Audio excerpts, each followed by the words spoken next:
अस्सलाम वालेकुम। अॼु आहे अरबा जो ॾींहुं ऐं 3 डिसंबर आहे। मुंहिंजे ख़्याल में कंफर्म 3 डिसंबर आहे। मां पंहिंजे व्लॉग जी शुरूआत थी कयां। टाइम थियो आहे तक़रीबन 11:15। त मासी जेसि ताईं कमु पई करे ॿाहिरि, त मां पंहिंजे कमरे में बंदि थी ऐं हीअ मूं अॼु टाका सेखारिया आहिनि। काज टाके जी वीडियो ठाही अथमि, हिन जी लेज़ी डेज़ी जी ऐं हीअ साटन स्टिच जी। सो इहे 1 बाय 1 शेयर थींदियूं।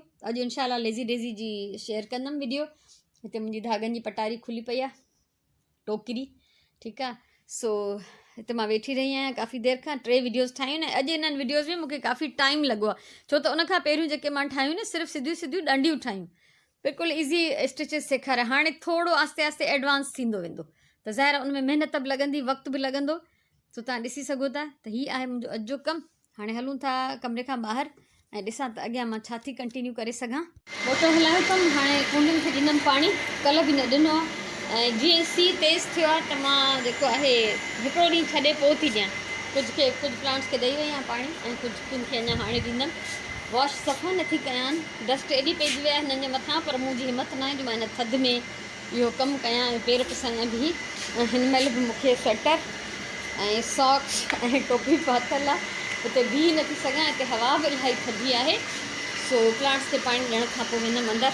अॻियां छा थी कंटिन्यू कयां कुझु अंदाज़ो न आहे।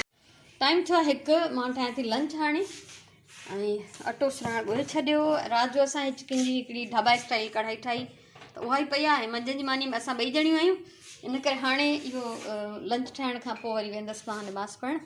मानीअ जो असांजो टाइम आहे खाइण जो। 2:45 थिया आहिनि, तक़रीबन थियण वारा आहिनि। निमाज़ पढ़ी वरिती आहे, मानी पचाई खाधी। हिते फस्ट क्लास उस आयल आहे ऐं सॉक्स लाथमि हाणे, छो त वज़ू करिणो हुयो हिन जे करे। ऐं कल्ह वारे ब्लॉग में हिते सुनीता हिकिड़ी शइ नोटिस कई, रिसेंटली मूं हिनखे शेयर बि कोन कयो आहे। ॾिसो, हिते बि मां ॻाल्हायो हो कल्ह वारी व्लॉग में, त सुनीता ई शेयर कयो। उन मूंखां पुछो त हीअ तव्हां ठाहिया आहिनि, त मूं चयो त न। सो उन्हनि जी डिटेल मां ॾियां थी। सुनीता जी फरमाइश बि आहे, पर सुनीता जे सवाल करण ते मूं पहिरियों ई सोचे छॾियो त मां हीअ तव्हां सां शेयर कंदमि। हीअ आहिनि मेटल जा ठहियल, हीअ टीन आहे। आवाज़ मां तव्हांखे अंदाज़ो थींदो, हीअ टीन जा ठहियल आहिनि। ऐं हिकिड़ो हीअ वायर आहे थुली, ऐं उन में हीअ कटआउट्स आहिनि इन जा, टीन जा।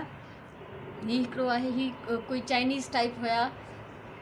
मां सम्झां थी हिननि खे 32-33 साल थिया हूंदा, या इन खां थोरो मथे थी सघनि था। त हीअ आहिनि। ऐं ॿियो हीअ 3 अलॻि अलॻि आहिनि।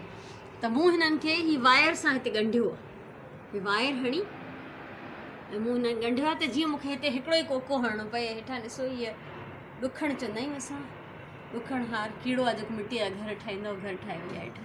बहरहाल मां ड्रायां नथी।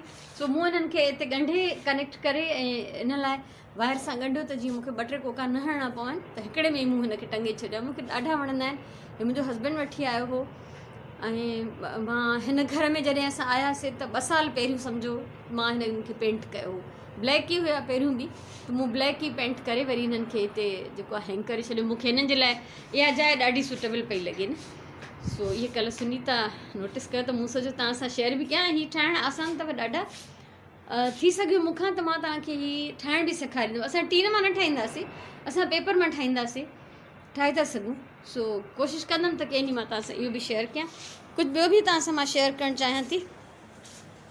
हीअ ॾिसो, हीअ आहे मुंहिंजो स्पाइडर प्लांट। प्लीज़ डस्ट खे इग्नोर कजो, मुंहिंजी हिमत न आहे त मां हिन सीअ में हिननि खे धोआं।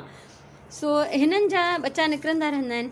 जीअं हे हिकिड़ो तव्हां ॾिसंदो, हीअ हिनखे असां चवंदासीं हिन जो बच्चो, हीअ हिननि जा बेबीज़ आहिनि, ठीकु आहे। त हिकिड़ो हिन जो बेबी बिल्कुलु मुरझायल लड़के पियो ऐं मूंखे लॻो त सड़ी वेंदो, त मूं पटे हीअ ग्लास में मुंहिंजो मनी प्लांट विधल आहे, ॿाहिरां वरी कुंडी अथसि। सो मूं हिन में हीअ विझी छॾियो। त तव्हांखे हाणे ॾेखारियां थी मज़ो, कुदरत जो रंग।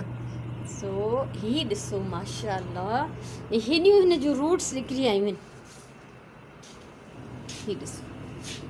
सो हाणे मां हिनखे हणां थी नई कुंडीअ में, तव्हांजे ई साम्हूं लॻाए थी छॾियां, त पोइ हीअ मुंहिंजो फुटी ईंदो। हिकिड़ो मुंहिंजो नओं प्लांट ॿियो तयारु हूंदो। मूंखे फ़िलहालु हिते थी रखां। कुंडी हिकिड़ी पई आहे पोयां, तव्हांखे नज़र ईंदी हूंदी नंढड़ी, उहा खणां थी। हीअ मुंहिंजो नंढिड़ो गार्डन टूल जो सेट आहे, जेको मूंखे सुगंध गिफ्ट कयो हो।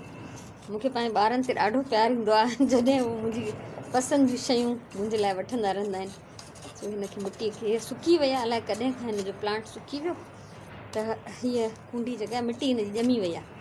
फ़िलहालु हिनखे पहिरियों मूंखे नरम करिणो पवंदो त जीअं मां हिन में प्लांट लॻाए सघां। कोई नंढा वॾा हर क़िस्म जा गार्डन जा टूल्स आहिनि मां वटि, जेके मां यूज़ करे सघां, सभु न, जेके मां आसानी सां इस्तेमालु करे सघां थी उहे मूं पाण वटि रखिया आहिनि। ऐं हिन महिल मां हिते उस में वेठी आहियां, यकीन कयो मूंखे ॾाढो मज़ो थो अचे।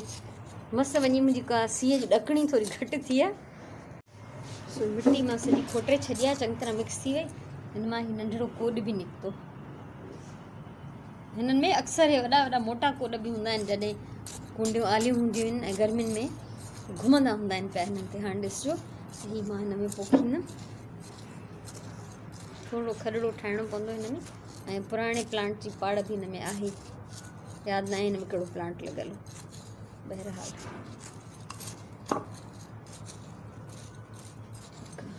मां विझां थी हिन में बिस्मिल्लाह अल्लाह जे नाले सां। जंहिंजी मूंखे पक आहे त हिन में लॻी वेंदो इंशाअल्लाह। फ़ोन रखां थी ऐं हिनखे प्रॉपरली फिक्स थी कयां। सो थोड़ी एक्स्ट्रा मिटी बि विधीमांसि ऐं हाणे हिन में विझां थी पाणी। आराम सां ही जेको आहे सेट थी वेंदो। ऐं हिनजे लाइ हिकिड़ी प्लेट खणी अचां, हिते मां रखियो आहे हिननि जे पासे में, प्लांट्स विच में इंशाअल्लाह वधंदो रहंदो। थोरो पाणी हिन में ॿियो बि विझंदमि। हाणे मां कंटिन्यू हिते उस में वेठी आहियां, प्लांट इहो लॻाइण खां पोइ हुते ई वेही रहियमि। त सोचियमि त इहो टाइम बि ज़ाया न कयां, तव्हां सां कुझु मां शेयर कयां। ऐं मां जॾहिं बि तारीख़ जो कोई ज़िक्र कंदी आहियां कंहिं ॻाल्हि जो, त माशाअल्लाह को न को उन जे लाइ ॾाढी सारी दुआऊं ॾींदो आहे। त मूंखे ॾाढी ख़ुशी थींदी आहे त अगरि मुंहिंजे बचनि जी का अहिड़ी नेकी आहे। हीअ मुंहिंजी हिकिड़ी नोटबुक आहे। हिन ई घर में हिकिड़े राति जो शाम जो हिकिड़ो वाक़ियो हुयो, मां नोट कयो हो। मां हिन में लिखंदी वेंदी आहियां छो त मूंखे आदत आहे, लिखण जी शौक़ु आहे। ऐं थी सघे थो त फ्यूचर जे कंहिं किताब में मां इहे छपाए छॾियां। त मां तारीख़ जो हिकिड़ो वाक़ियो हिन में नोट कयो आहे, त उहो तव्हां सां मां शेयर थी कयां। उहो तव्हांजे साम्हूं ई पढ़ां थी, हिनखे पंहिंजे लफ़्ज़नि में ॿुधाईंदमि त ॿी ॻाल्हि थींदी, मूं महसूसु करे कीअं लिखियो आहे मां उहो तव्हांखे ॿुधायां थी। शुक्र अल्हम्दुलिल्लाह मूं हिनखे टॉपिक ॾिनो आहे। मुंहिंजो पुटु तारिक राति जो 9 वॻे खनि ऑफिस खां मोटियो। हू बैंक में कमु कंदो आहे। आयो त ॾाढो थकल हो, चयईं त मां मानी कोन खाईंदुमि, बसि कपिड़ा धोबीअ खे ॾेई अचां त सुम्हंदुमि। सो हिन कपिड़ा बदिलाए धोबीअ खे ॾियण लाइ मेरा कपिड़ा खयां ऐं ॿाहिरि निकिरी वियो। कुझु देरि खां पोइ वापसि आयो त मुंहुं लथल हुयसि। चवणु लॻो त मां अजीब कश्मकश में मुब्तला थी वियो आहियां। कॉलोनी जे हिकु घर जो गेट खुलियल हो ऐं उते डोलीअ में मैयत रखियल हुई। का बि रश न हुई, बसि 2-3 माण्हू मौजूदु हुया। मूंखे लॻे थो त हिननि खे मदद जी ज़रूरत हूंदी, मूंखे उते वञणु घुरिजे। पर मां एतिरो थकल आहियां जो मूंखां मानी खाइण बि नथी पुॼे। ॾाढी निंड थी अचे। मां वञा थो त पोइ सफ़ा वेही न सघंदुसि, जेकॾहिं नथो वञा त ज़मीर मलामत कंदो रहंदो। इहो ॿुधाए हू मथे पंहिंजे कमरे में हलियो वियो ऐं फ़ौरन कपिड़ा बदिलाए शलवार कमीज़ पाए लही आयो। मूं पुछो त वञे थो छा? चई हा। दिलि में ख़्यालु आयो त अॼु हिननि खे ज़रूरत हूंदी ऐं मां उन्हनि खे नज़रअंदाज़ करे हलियो आयो आहियां। सुभाणे ईअं न थिए जो मुंहिंजे घर जो दरवाज़ो खुलियल ॾिसी ऐं घर में मैयत ॾिसी को बि न बीहे ऐं नज़रअंदाज़ करे हलियो वञे। ईअं चई हू ॿाहिरि निकिरी वियो। मुंहिंजे अखियुनि में ॻोढ़ा अची विया ऐं रब जो शुक्र अदा कयुमि त मुंहिंजी औलाद में इंसानियत मौजूदु आहे। हू पंहिंजो फ़र्ज़ु ऐं ज़िम्मेवारी हिकु इंसान जी हैसियत में महसूसु करे थो। पोइ जॾहिं हू काफ़ी देरि खां पोइ वापसि आयो त ॿुधाईं त हिननि खे एम्बुलेंस जी ज़रूरत हुई, पर हिननि वटि का सवारी न हुई त वञी एम्बुलेंस वठी अचनि। मुंहिंजो पुटु पंहिंजी मोटर साइकिल ते हिननि जे छोकिरे खे गॾु वठी वियो।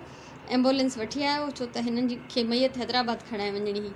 हू जनाज़ी नमाज़ पढ़ी मैयत खे रवानो करे पोइ घर मोटी आयो ऐं अची सुकून सां सुम्ही पियो। शुक्र अल्हम्दुलिल्लाह।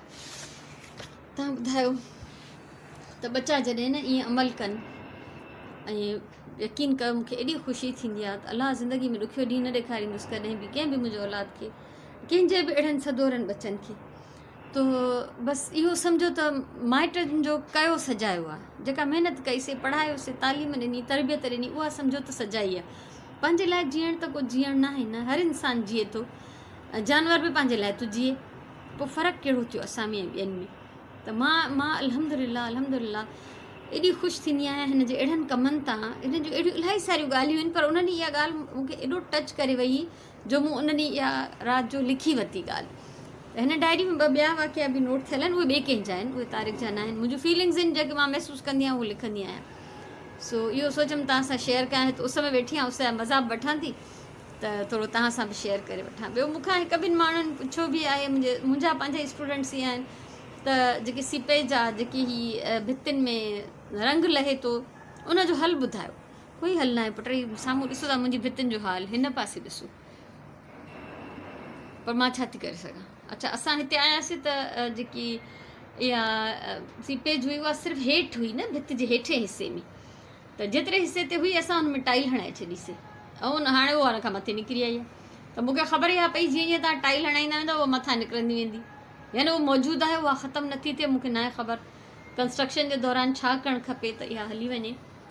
सो बसि मिड़ई डेकोरेशन करे हिननि खे कुझु लिकायो अथमि, ऐं इहो ई ज़िंदगी जो सिलसिलो आहे, इहो ई ज़िंदगी आहे। शाम जा 5:15 थिया आहिनि, नमाज़ पढ़ी वरिती आहे, ऐं तारिक आहे, उनखे बुख लॻी, पहिरीं अचण खां पहिरीं मैसेज करे छॾियईं। हूअं त चई त मंझंदि जी मानी मां न खाईंदुमि, ऐं राति जी मानी में लाज़मी देरि आहे, त चई मूंखे चांवर ऐं कबाब पचाए ॾियो, ऐं पटाटा शौक़ सां खाईंदो आहे, त कल्ह वारा थूम वारा पटाटा पिया आहिनि, त हुनजे लाइ चांवर ऐं कबाब पचनि था। राति जो मां पचाईंदमि चिकन जी हांडी, तारिक जी फरमाइश ते, त हुन सां मानी पचाईंदमि। हिन खे इहो चांवरनि खाइण जो शौक़ु हूंदो आहे, हिन जो हिकिड़ो ॾींहुं ज़ाया पियो थिए बिना चांवरनि जे, सो चई त हिन महिल मूंखे चांवर पचाए ॾियो, त हिन जे लाइ मां इहो खाधो थी ठाहियां।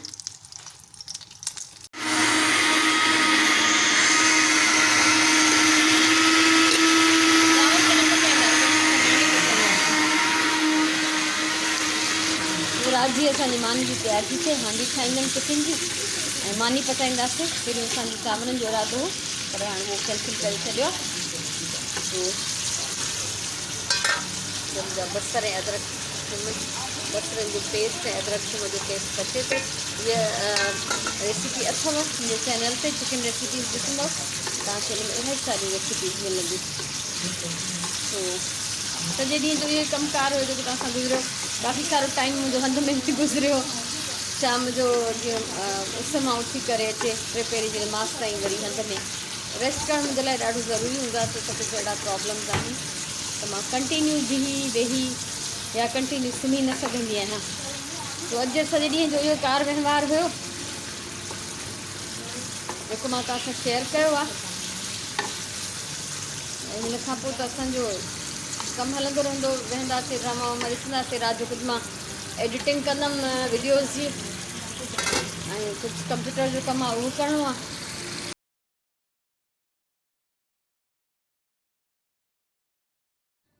टाइम थियो आहे टिप ऑफ द डे। अॼु जी टिप इहा आहे त जॾहिं कमरनि में कारपेट विछायल हूंदो आहे ऐं असां उन मथां हैवी फर्नीचर रखंदा आहियूं, सोफ़ा पलंग या अहिड़ी शयूं, ऐं वरी कॾहिं उन्हनि खे हटायो त उते मुस्तक़िल हिकिड़ा निशान पइजी वेंदा आहिनि फर्नीचर जे दॿजण सां। कालीन जा उतां धागा वेही रहंदा आहिनि, उहे खॾा या चुघ थी वेंदा आहिनि। त जॾहिं बि अहिड़े क़िस्म जी सूरत हाल हुजे, तव्हां फर्नीचर हिकिड़े हंधा ॿिए हंध था रखो ऐं कालीन में अहिड़ा क़िस्म जा खॾा या चुघ हुजनि, त उन में बर्फ़ जा क्यूब्स विझी छॾियो।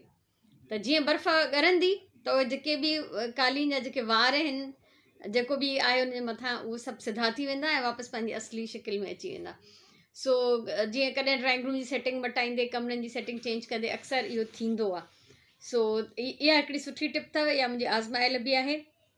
हिन घर में त मूंखे किथे बि कालीन विछायल कोन्हे, पर हैदराबाद वारे घर में हूंदो त असां अक्सर इहो ई कंदा हुआसीं। त जॾहिं बि सेटिंग चेंज कयो त खॾा सोफ़नि जे पावनि जा ठहिया पिया हूंदा, या जेको बि सामान रखियलु हूंदो। त इहा बहितरीनु टिप आहे त उते बर्फ़ जा क्यूब्स विझो, त उहो जेको आहे तव्हांजो प्रॉब्लम सॉल्व थी वेंदो।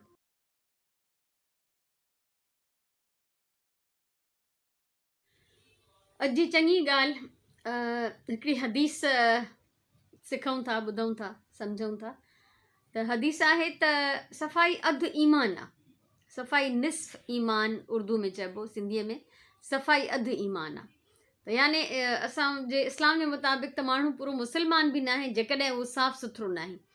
त हाणे सफ़ाई सां मुराद या साफ़ु सुथिरे हुजण सां मुराद इहा न आहे त विंझी सिंझी साफ़ु कपिड़ा पाए ख़ुशबू हणी पाण खे त उजरो कजे, पर बाक़ी घर गंदो लॻो पियो हुजे, मेरा कपिड़ा लाथा त उते उछलिया, या घर साफ़ु न आहे सराउंडिंग साफ़ न आहे, पंहिंजो आस पास साफ़ न आहे, त इन सफ़ाई सां मुराद रुगो पंहिंजी ज़ात जी पंहिंजी जान जी सफ़ाई न आहे, बल्कि पंहिंजी ज़ाहिरी पंहिंजी जान जी सफ़ाई खां अलावा पंहिंजी नियत जी सफ़ाई, पंहिंजी सोच जी सफ़ाई, पंहिंजे ख़्यालनि जी सफ़ाई, पाकीज़ा साफ़ सुथरा ख़्याल हुजनि, सुठी नियत हुजे, सुठी सोच हुजे, अंदरि ऐं ॿाहिरि ज़ाहिर ऐं बातिन जी सफ़ाई, उन खां अलावा पंहिंजे सराउंडिंग जी सफ़ाई, पंहिंजे आस पास जी सफ़ाई, जंहिंमें असांजो घरु अची थो वञे, असांजूं घिटियूं, असांजो पाड़ो, असांजो मुल्क।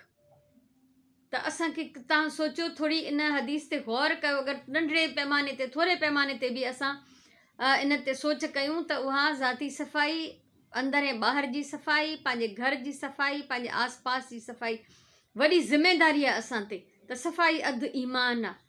जेको माण्हू सफ़ाई इन सफ़ाई जो, इन तफ़सीली सफ़ाई जो ख़्यालु नथो रखे, उनजो ईमान बि पूरो न आहे।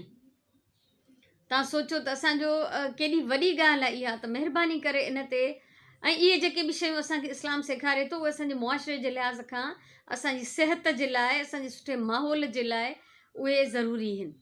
ऐं इन्हनि ते जेकॾहिं असां अमल कयूं ऐं पंहिंजे ॿारनि खां अमल करायूं, इन ते थोरो गौर कयो त केतिरो जेकर असांजे आस पास सफ़ाई थी वञे, हे जेके कचिरे जा ढेर आहिनि ज़ाहिरी तरह असांजे घिटियुनि में, पाड़नि में, इलाइक़नि में, उहे न हुजनि, ऐं घर असांजा चमकंदा हुजनि, ओड़े पाड़े में झेड़ो न थिए जो माण्हू हिक ॿिए जा गंद कढी, पंहिंजे घरनि जा गंद कढी ॿियनि जे अॻियां घरनि जे पासे करे छॾे, त झेड़ा न थियनि, नियत साफ़ हुजे, सोच सुठी हुजे, ऐं ख़्यालात सुठा हुजनि, त तव्हां सोचो त कोई कंहिंसां बुराई न करे।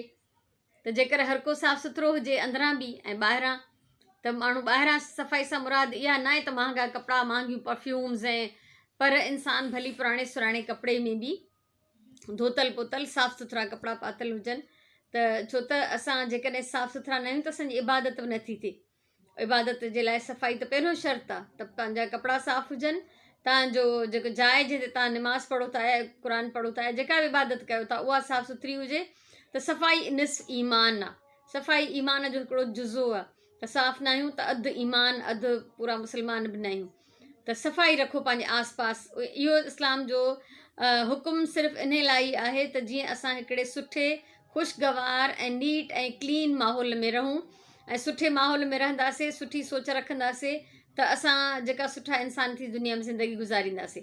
पर जेकॾहिं हिकिड़े गिदले ग़लीज़ माहौल में रहूं था, सोच बि सुठी न आहे, ॿाहिरां बि कुझु सुठो न आहे, अंदर में बि कुझु सुठो न आहे, त पोइ उन इंसान जी कहिड़ी ज़िंदगी आहे। थोरो गौर कयो। सफ़ाई अधु ईमान आहे। इंसान आहियूं, अशरफुल मख़लूक़ात आहियूं, त उनजो सबूत बि असांखे ॾियणो आहे।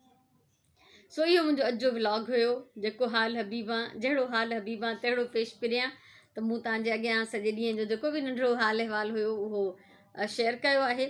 सो ख़ुशि हुजो, आबाद हुजो, ज़िंदगी रही। त सुभाणे वारे व्लॉग में वरी मिलंदासीं। मुंहिंजे तरफ़ां इलाही सारो प्यार, इलाही सारियूं दुआऊं। तेसिताईं इजाज़त ॾियो, जेसिताईं वरी ॿियो व्लॉग अचे। अल्लाह भाई।